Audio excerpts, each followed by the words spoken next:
بسم اللہ الرحمن الرحیم۔ السلام علیکہ یا صاحب العصر والزمان۔ بس وہ ہم سے کہنے لگے کہ تم کہاں سے آئے ہو اور کس طرح پہنچے ہو۔ اس وقت ان کی نگاہ ظاہرین پر پڑی اور کہنے لگے سبحان اللہ، یہ صحرا ظاہرین سے پر ہو گیا ہے۔ انیزہ قبیلے کہاں گئے؟ تو میں نے ان سے کہا کہ تم شہر میں بیٹھے رہو اور اپنی خوراک اور تنخواہ لیتے رہو۔ وَلِ مَکَّةِ رَبُّ یَحْیَیٰ، اور مکہ و کعبہ کا رب اس کی حفاظت کرے گا۔ اور یہ جناب عبد المطلب کی گفتگو کا مضمون ہے کہ جب آپ علیہ السلام حبشہ کے بادشاہ کے پاس اپنے اونٹ لینے کے لیے گئے جنہیں اس کا لشکر لے گیا تھا، تو بادشاہ کہنے لگا تو نے کعبہ کی خلاصی کا سوال مجھ سے کیوں نہیں کیا کہ میں لشکر واپس لے جاؤں؟ فرمایا میں اپنے اونٹوں کا مالک ہوں اور مکہ کا مالک اس کی حفاظت کرے گا۔ الاخ، اس وقت ہم شہر میں داخل ہوئے تو دیکھا کنج آغا تخت پر دروازے کے قریب بیٹھا ہے۔ بس میں نے سلام کیا، وہ میرے سامنے کھڑے ہو گیا۔ میں نے ان سے کہا کہ تیرے لیے یہی فخر کافی ہے کہ تو اس زبان مبارک پر مذکور ہوا ہے۔ وہ کہنے لگا واقعہ کیا ہے؟ تو میں نے اس کے لیے پورا واقعہ بیان کیا۔ وہ کہنے لگا کہ اے میرے آقا، مجھے کیسے معلوم تھا کہ آپ زیارت کے لیے آ رہے ہیں، ورنہ آپ کے پاس قاصد بھیجتا کہ میں اور میرا لشکر 15 دن سے اس شہر میں محصور ہے اور انیزہ قبیلہ کے خوف سے باہر نکلنے کی قدرت نہیں رکھتے۔ اس وقت کہنے لگا کہ قبیلہ انیزہ کہاں گیا؟ میں نے کہا کہ مجھے معلوم نہیں، سوائے اس کے کہ سخت قسم کا غبار ہم نے صحرا کے وسط میں دیکھا ہے کہ گویا ان کے کوچ کرنے کا غبار ہے۔ اس وقت میں نے گھڑی نکال کر دیکھی تو 1.5 گھنٹہ دن رہتا تھا۔ وہ ہم نے سارا سفر 1 گھنٹے میں طے کیا تھا۔ حالانکہ قبیلہ بنی طرف کے گھروں سے لے کر کربلا تک 3 فرسخ تھے۔ بس ہم نے رات کربلا میں بسر کی۔ جب صبح ہوئی تو ہم نے قبیلہ انیزہ کے متعلق پوچھ گچھ کی۔ ایک زمیندار نے خبر دی جو کہ کربلا کے باغوں میں رہتا تھا کہ اس اثناء میں کہ انیزہ اپنے گھروں اور خیموں میں بیٹھے تھے کہ اچانک ایک سوار ان کے سامنے ظاہر ہوا جو موٹے تازہ عمدہ گھوڑے پر سوار تھا اور اس کے ہاتھ میں طویل نیزہ تھا۔ پس اس نے بلند آواز سے انہیں پکار کر کہا کہ بالتحقیق موت تمہارے سروں پر پہنچ گئی۔ حکومت عثمانیہ کی فوج پیادہ و سوار نے تمہاری طرف رخ کیا ہوا ہے اور وہ ابھی میرے پیچھے آ رہے ہیں۔ بس کوچ کر جاؤ اور مجھے امید نہیں کہ ان سے نجات حاصل کر سکو گے۔ بس خداوند عالم نے خوف و ذلت ان پر مسلط کر دی، یہاں تک کہ ایک شخص اپنا کچھ سامان چلنے میں جلدی کی وجہ سے چھوڑ دیتا تھا۔ بس 1 گھنٹہ نہیں گزرا ہوگا کہ وہ تمام کے تمام کوچ کر گئے اور وہ بیابان کی طرف بھاگ کھڑے ہوئے۔ پس میں نے اس سے کہا کہ اس سوار کے اوصاف میرے لیے نقل کرو۔ جب اس نے اوصاف بیان کیے تو میں نے دیکھا کہ بے عینے ہی وہی سوار ہے جو کہ ہمارے ساتھ تھا۔ الحمدللہ رب العالمین والصلاة علی محمد وآلہ الطاہرین الطیبین۔ مؤلف کہتا ہے یہ کرامات و مقامات اس سید مرحوم سے بعید نہ تھے، کیونکہ انہوں نے علم و عمل میراث میں پایا تھا اپنے عم اجل جناب سید باقر سابق الذکر سے، جو کہ اپنے ماموں جناب بحر العلوم اعلی اللہ مقامہ کے رازداں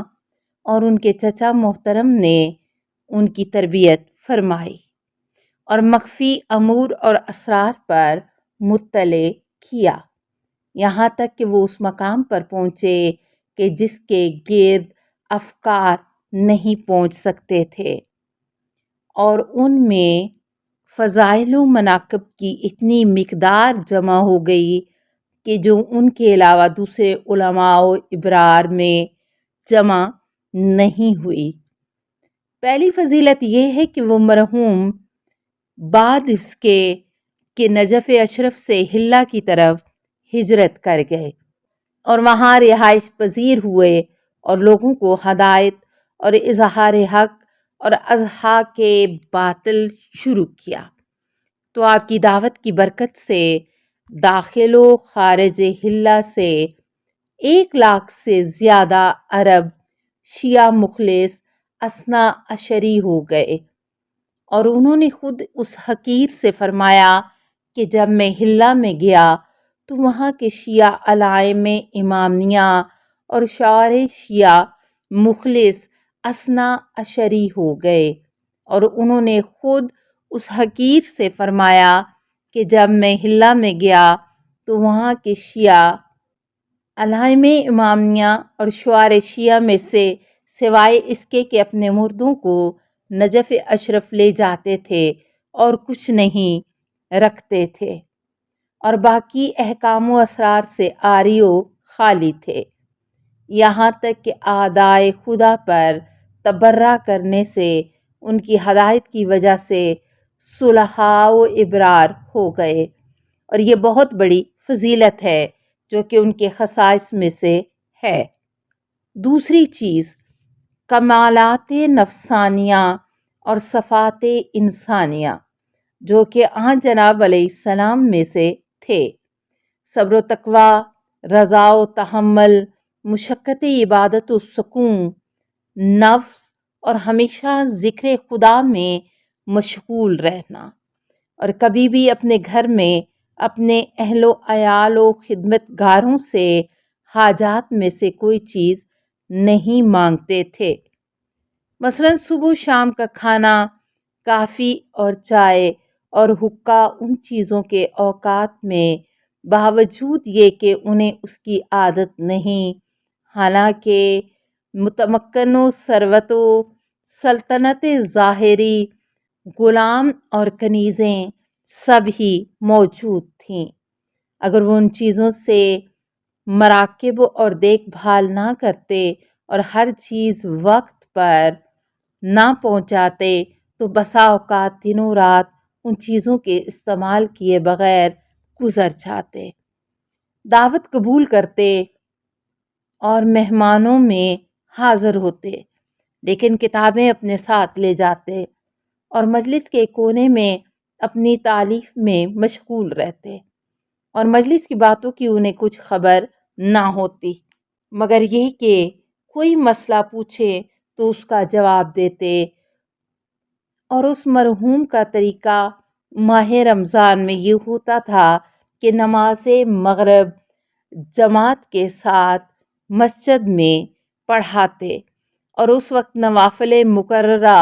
مغرب جو کہ ماہ رمضان کی 1000 رکعت میں سے پورے مہینے پر تقسیم شدہ ہیں،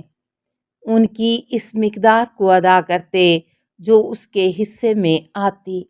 اور پھر گھر جا کر افطار کرتے اور مسجد میں واپس جاتے، اور اسی طریقے پر نماز عشاء پڑھتے اور گھر آ جاتے، اور لوگ جمع ہو جاتے تو پہلے قاری حسن صوت اور حسن قرات کے ساتھ قرآن کی کچھ آیات جو وعظ و نصیحت اور تہدید و تخویف سے تعلق رکھتی، اس طرح پڑھتے جو سخت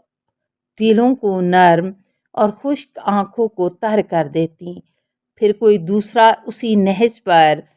نہج البلاغہ کا کوئی خطبہ پڑھتا، پھر تیسرا مصائب ابی عبداللہ الحسین علیہ السلام پڑھتا، اس وقت صالحین میں سے کوئی شخص ماہ مبارک رمضان کی دعائیں پڑھنے لگتا، اور دوسرے اس کے ساتھ سحری کھانے کے وقت تک پڑھتے رہتے، پھر ہر ایک اپنے گھر چلا جاتا۔ خلاصہ یہ کہ تمام نوافل و سنت و قرات میں وہ اپنے زمانے میں آیت اور حجت تھے۔ حالانکہ وہ بہت بڑے عالم تھے، میں سفر حج میں جاتے اور آتے وقت اس مرحوم کے ساتھ تھا اور مسجد غدیر و حجفہ میں اور واپسی پر سمارا سے تقریباً 5 فرسخ باقی تھے کہ 12 ربیع الاول 1300 ہجری دائی حق کو لبیک کہا اور نجف اشرف میں اپنے ام مکرم کے پہلو میں دفن ہوئے اور ان کی قبر کے اوپر قبہ عالیہ بنایا گیا، اور ان کی وفات کے وقت بہت سے موالف و مخالف لوگوں کی موجودگی میں ان کی قوت ایمانیہ اور اقبال و صدق یقین کا یہ مقام ظاہر ہوا کہ جس سے سب کو تعجب ہوا، اور کرامت باہرہ جو سب پر ظاہر ہوئی۔ اور تیسری چیز ان کی بہت ہی فقہ و اصول اور توحید و امامت و کلام وغیرہ میں عمدہ تصانیف ہیں، جن میں ایک کتاب ہے کہ جس میں ثابت کیا گیا کہ شیعہ ہی فرقہ ناجیہ ہیں، جو کہ کتب نفسیہ میں سے ہے۔ السلام علیکہ یا صاحب العصر والزمان، الامان الامان الامان من فتن الزمان، السلام علیکہ یا خلیفۃ الرحمن، السلام علیکہ یا امام الانس والجان، السلام علیکہ یا مظہر الایمان، السلام علیکہ یا شریک القرآن، السلام علیکہ یا قاطع البرہان، السلام علیکہ یا امام زماننا ھذا اجل اللہ فرجک وسہل اللہ مخرجک وظہورک، السلام علیکہ ورحمۃ اللہ۔ اللہم صلی علی محمد و آل محمد۔